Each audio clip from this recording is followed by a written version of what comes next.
All right, here we go. So let's get this slideshow on the way. Hopefully it loads. Let's see here. Oh yeah, wow, this is eating up a lot of time. But as it's loading, uh, there we go. All right, so my name is George Garcia, and the idea of disability that I chose to conduct my final on is autism, or otherwise abbreviated ASD, autism spectrum disorder. And I only have a 5 minute limit on this, so I'm probably gonna be going through these slides relatively fast. So here we go. The disability that I conducted research on is autism, or ASD.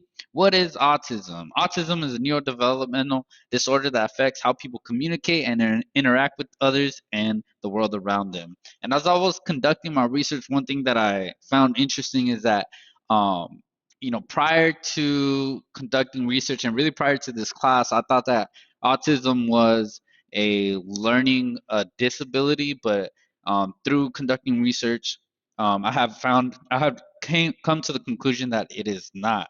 Um, Rather than calling autism a disorder, some in the autism community embrace neurodiversity. And again, this is a new term that I learned in this class as well prior to my research.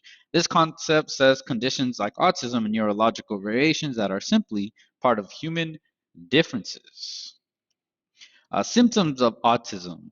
Like many other psychiatric disorders, ASDs are challenging because their clinical definition relies on observation of behavior and cognitive phenotypes without the adjunctive help of laboratory tests, imaging results, biochemical markers, which cannot currently be tested against a gold standard postmortem neuropathology.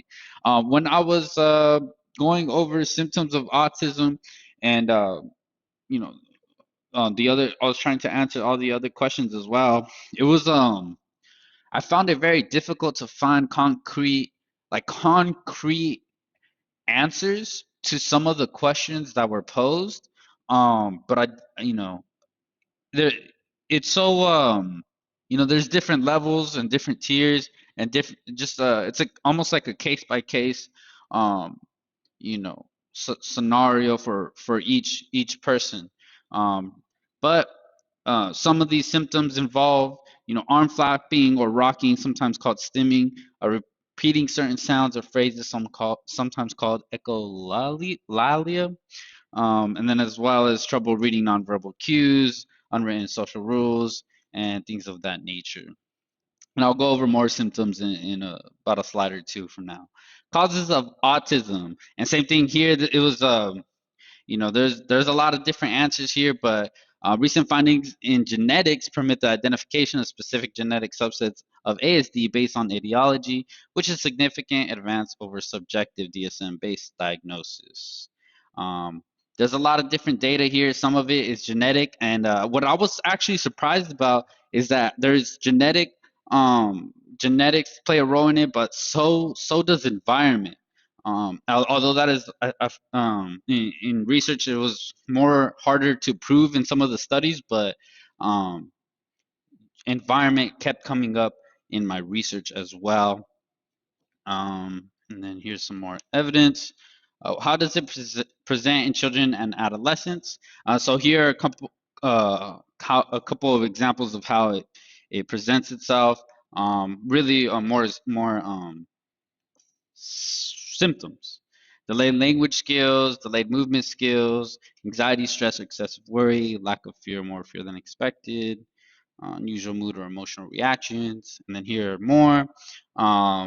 And actually, this one is more catered to small children, between the ages of 18 months and 3 years old. How is it diagnosed? There's multiple ways of diagnosing, but a lot of it is behavioral. So it's not something, for example, a blood test, or it's not really anything physical. It's more developmental monitoring, developmental screening, for example, the most commonly ordered test for people with ASD is called the chromosomal microarray. This test takes a look at chromosomes to see if there are extra or missing parts that could cause ASD. Treatments. There are many different types of treatments available. Again, depending on the severity and case by case. These treatments generally can be broken down into the following categories: behavioral, developmental, educational, social, relational, pharmacological, psychological, complementary, and alternative. How it affects learning in the classroom. Focusing during a lesson or on an assignment can be even more complicated due to the sensory issues that many children with autism face. They can be easily distracted by stimulants that barely even register to people on the spectrum. So really here it's very important, and also something that I learned from the UDL, which is Universal Design Learning, is that us as educators need to be able to make our lessons engaging for all of our students, particularly students with autism. Um, you know, Getting that level of engagement is crucial to be able to kind of motivate them to stay focused on the class and what we're going over. Children with autism may be able to focus acutely on details, but may lack the ability to pull back and see the big picture. And then specifically with an English class, this is definitely concerning. Just trying to get an understanding of the overall main idea or the main story, maybe the theme of the story, whichever story we're reading in class. In terms of class differentiation in the classroom UDL, there's three major steps: representation, action, and expression and engagement. In terms of conducting a lesson plan for differentiation in my English classes, developing and building an SIOP is a tremendous help. This is something that I have a lot of experience with in terms of second language acquisition. I thought that just taking that base model is going to also help me out with, trying to get the most out of all of my students. Kind of reminded me a lot about UDL, and just the way I prep. So, for example, lesson preparation, building background, comprehensible input, strategies, interaction, practice, application, lesson delivery, and review and assessment.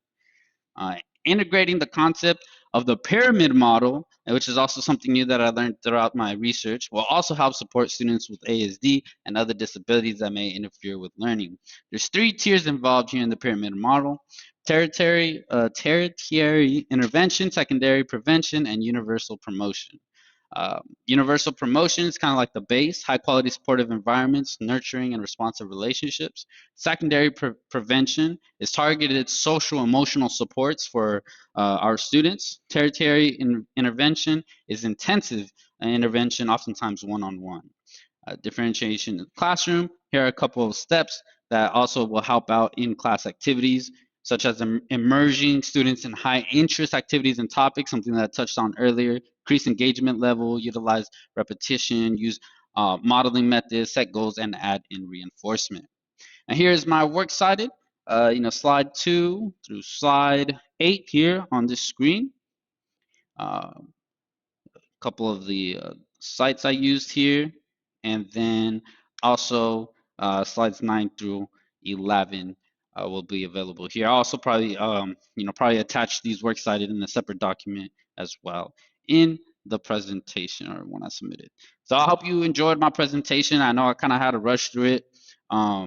Like I said, I think I have a 5-minute limit on here, so I'm sorry I had to rush through all of this information, but I did a lot of research, a lot of prep kind of came into this, a lot of notes. So I hope you enjoyed it. Thank you. Bye bye. See you in class or over Zoom.